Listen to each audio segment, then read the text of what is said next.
Here's an unboxing of the Samsung Galaxy S20 FE 5G, the T-Mobile edition.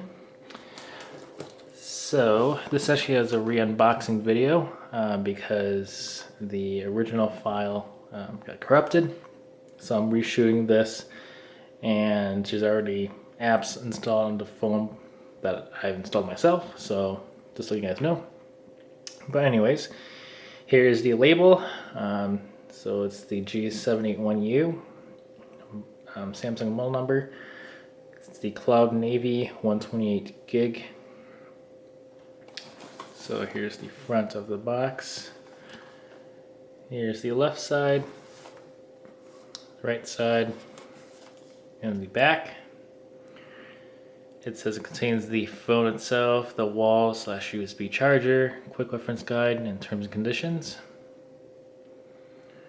So there's seals on both sides. Those seals have been broken already.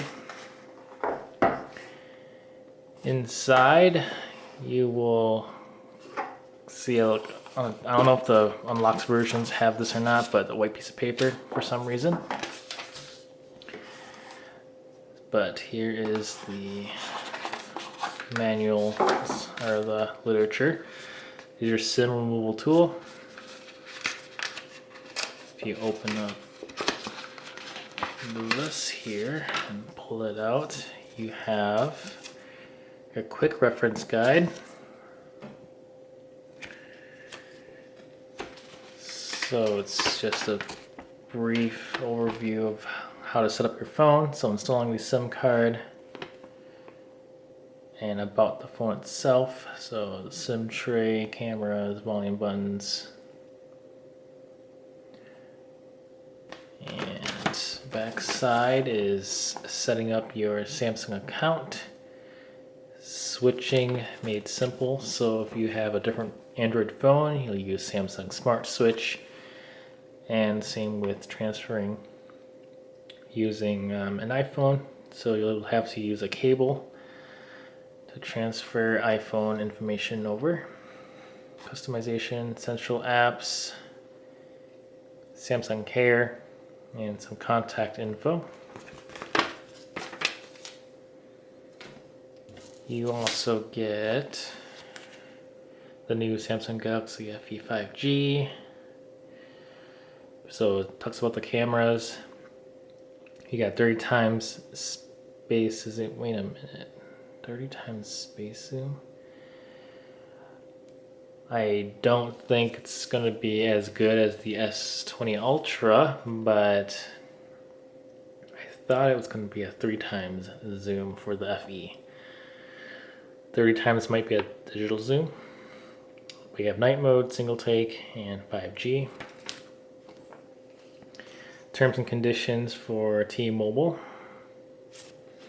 and then terms and conditions for Samsung. All right, let's put off to the side there.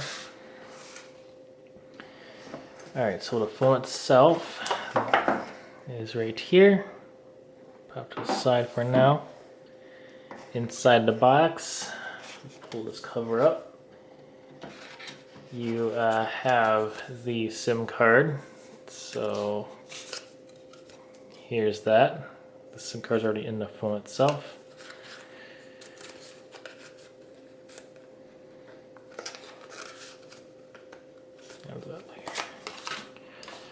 Alright, so now you have the charging adapter, or the power adapter. It does say adaptive fast charging. It's USB type A on the side, Samsung logo there. And this is a 15-watt charger. If you take the 9 volts times 1.67, that should be 15 watts. Otherwise, you can also charge at 10 watts as well, which is 5 times 2 right there. So there's that. And you also get a USB type C to USB type A cable. Throw it back in here. And that is it for the box itself. put that back in, pop to the side. All right, so here is the S20 FE. So you got this matte finish plastic back, Samsung logo there. I'm covering up the IMEI number on this phone, but you guys can see this matte finish and how it reflects in the lighting. Here's your triple cameras. I don't remember exactly which one's which, but you do have the main camera, the ultra wide camera, and the telephoto camera, which I believe it's actually in that order. So the main camera is the top one, ultra wide, and telephoto, but we can check that later in the camera app. Let's go ahead and power on the device. So hold the power button. There it goes. So on the right side, you have your power button right there, and your volume rocker buttons right there. Left side, you have nothing. Bottom side, you have the USB Type-C charging port, microphone, and your down-facing speaker. This phone does have stereo speakers, so it will play music or sound out of the top earpiece speaker as well when you're watching videos. There's the front-facing camera right there. So it is a hole punch camera. And on the top, you do have another microphone right there, and your SIM tray, which is right here. And the SIM tray does take a nano SIM card, as well as a micro SD card up to 1 terabyte, I believe, in size for expandable storage. All right, so let's go ahead and take a look at the phone. So here it is. I'm gonna enter in my pattern here.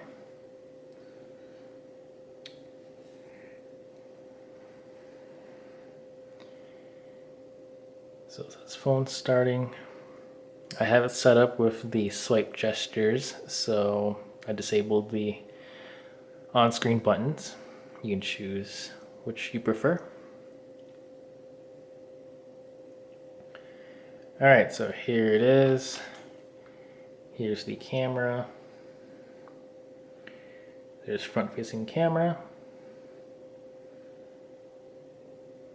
And the phone is not usually that slow. It's because it just booted up, so it's still trying to do some things in the background. So open it up. There we go. So we're on the main camera right now, and it looks like the main camera is indeed the top one. So I cover up this camera on top. Oh, actually, the main camera is actually the middle camera. So middle camera is the main one. Your ultra wide is the top one. You guys can see there. And then your telephoto, which it says 3 times, so it's 3 times optical zoom. That should be the bottom one. Or not. Hold on. Telephoto. 3rd camera. Yep, 3rd one right there. But it looks like it's playing a trick on you too, because now it's not showing it. If I were to cover up again. Yeah, so it looks like depending on what it's doing, the 3rd camera's covered and it's not doing anything. This is still the main camera. So the main camera seems to be 3 times zoom, and if you go any bigger than that, so maybe 4, let's try 10. Now that's the bottom camera. So it looks like the way it's set up is your main camera is the main one, which is going to be the middle button, And when it zooms in from 1 to up to 3 times, and likely 4 as well, it'll be the main camera. So it's going to be a digital zoom afterwards. So if you hit like 10, 20, or 30, which is possible, here's 4, there's 10. 10 will be the bottom camera. And then you could do 30, but 30 gets very, very grainy. And then back out here, this will be the main camera again. So that's kind of an interesting setup that Samsung has gone on, or chose to do. So it looks like, yeah, he'll be your main camera, ultra wide, and then once you go above 4 times zoom, it'll be this camera down there. Quick little update. So in the original video that you guys just saw, I was showing you guys the camera and how the main camera was right here in the middle. The ultra wide is this top one, and this bottom one is that telephoto. And I said in the video that if you're using the 3 times zoom, it seems like it was using the main camera, and anything beyond like 4 times, it would use telephoto. I just wanted to correct myself. So currently it's on the main camera. So I'll demonstrate that right here. So cover up the middle. It's covered up. Actually, I'll do it again. Let's do it from this angle here. So let's do middle camera, covered. All right. If you do ultra wide, that's the top one. Hold it on the top one, it's covered up. Okay. Then if you do the 3 times, this is where it gets interesting. So here's 3 times. Cover up the bottom, it is the bottom camera. However, depending on how you cover it up, if you cover it up long enough, it will clear up. This is what threw me off in the original video. So for some reason, if the telephoto camera is covered and you're using 3 times zoom, the phone will switch over to the main camera for some reason. If I uncover it, so this is uncovered, it'll switch back to the telephoto. So it seems like it's using the main camera and zooms in 3 times as well. So here's still the 3 times zoom. Cover it up. Did you see what happened? So I uncover, cover up. This is on the bottom camera. So you cover it up long enough, or if it gets dark enough, like it's being covered up by something solid, it will switch over to the main camera. And proof of that, let's see, now it's switched back to the telephoto. Now it's back to the main camera. So I'm gonna grab my other finger, put it over the main camera. So this is the main camera. That's just something to note. So as long as telephoto is not covered, then anything beyond, the 3 times zoom, it will use the telephoto. So that's just an interesting find. All right, back to the original video. All right, so it is connected to 5G currently. Go ahead and run a speed test. This is probably T-Mobile's low band 5G, so it won't be very fast because the area I live in right now does not have their mid-band 5G just yet. So speeds you're seeing are the low band 5G. So it's the frequency that can travel farther distances, so inside buildings, and it goes on for miles, but at the expense of speed, basically. So Verizon has their millimeter wave. It can get gigabits or very close to gigabit speeds, but it only works outside. And actually within a block radius, I believe. So you have to be outside with no obstructions in the area. That's how that would work. So 16.9 down, 0.54 up. That's not the greatest. So for those that are experiencing these types of speeds, you can turn off 5G on the phone to temporarily use 4G LTE instead.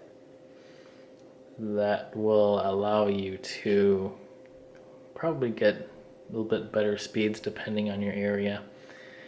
So let's do one more speed test here with 5G.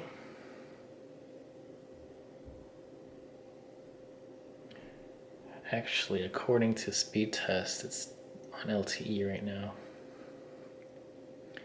even though it says 5G on the top. And normally that's because low band 5G, and T-Mobile calls it non-standalone. So NSA 5G means 5G needs LTE to work, to function.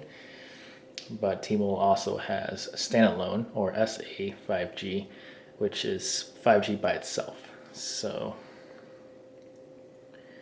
let's actually reopen the app again, see if it'll connect to 5G.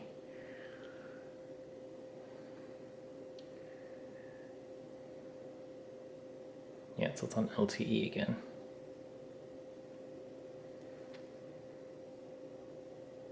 And we can verify that if you are kind of a geeky tech person. You can always do *0011#. That'll take you to a service mode screen. And you can see LTE band 66 is connected right now. And the 5G bands are the NR ones. So at the bottom you'll see NR, and these are, looks like it's not connected at the moment. So where I'm shooting this video in this particular area, it may not be getting a 5G signal. So if I stand close to a window or something, I might be able to grab it. But like I said, depends on your area. So those speeds I was doing earlier, the speed tests, those were indeed LTE speed tests. So just to confirm that, let's go to settings, connections, mobile networks, and then network mode. We'll change this to LTE, 3G, and 2G. So now you can see that we're on 4G LTE. Reopen, let's close out the app. Reopen the app. Oh, I wanted it to actually fully reopen again. There we go. Let it find a server. Let it connect and run a speed test. So as you can see, LTE where I'm at is actually faster than 5G, but that also depends on where you live. A lot of factors go into how your phone connects and speeds you'll experience. So while it's doing the speed test, we can check what it's doing. It is on band 66. And usually it may pair it up with another band. So yeah, so CA, carrier aggregation, band 2. So it's connecting the two LTE bands at the same time while doing the speed test. So that was why it's getting faster speeds download than before. So let's try that again by turning 5G back on.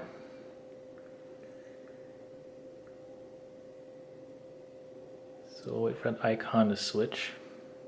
There we go. Let's close out the apps. Reopen the app. Run the test. Again, it's on LTE still. So yeah, right now we're getting slower than, what did we get before? About 28.8 earlier. Yeah, we're getting about 20. Oh, okay. I mean, it could be the same if it ran again. But let's see what it is actually connected to. 66, none of the NRs, carrier aggregation add. So yeah, it's connected to the same two LTE bands while running the speed test. So this also shows that even though your icon on top says 5G, you should not take it literally for what it says. It says it's on 5G. Speed test app says LTE. Speed test app is actually correct. It's on LTE, and the proof is running the service mode and seeing that NR is not connected. Because usually if NR is connected, you'll see NR band and a band number right next to it. That means you're connected to a 5G band. So if I do another speed test with 5G connected, I will go ahead and film that and probably add it to this video as well. Okay, here's the speed test with the phone connected to 5G. So here is proof of that. Alright, so as you can see right here, LTE is connected to band 66. NR band is active, so NR band is N71. And CA, which is the carrier aggregation for LTE, is not connected. So it's only connected to one LTE band and the 5G band, N71. So now if we open up speed test, it does say 5G down here. Before this 5G at the bottom would show LTE. So here is a speed test with the phone on 5G. So you guys can see with the phone connected to 5G and LTE together, it does get faster speeds than the speeds I was getting earlier on LTE only. Uploads in this area that I'm in sucks. Doesn't matter if you're on 5G or not. But once T-Mobile builds out or puts in mid-band 5G, so the N41 band, hopefully there'll be a major improvement in speed. But for now, they only have NR band N71 active in this area. So once N41 is available, I'll make another video update to show you guys what the speeds are like with this phone. Alright, thanks for watching this video, guys. But that is a pretty quick unboxing of the T-Mobile version of the Galaxy S20 FE. If you guys have any questions or comments, leave them down below. If there's anything you'd like me to review or make a video of, feel free to leave that in the comments that's down below as well. Subscribe to my channel, give it a thumbs up if you enjoy this video, and thanks for watching this video. See you in the next one.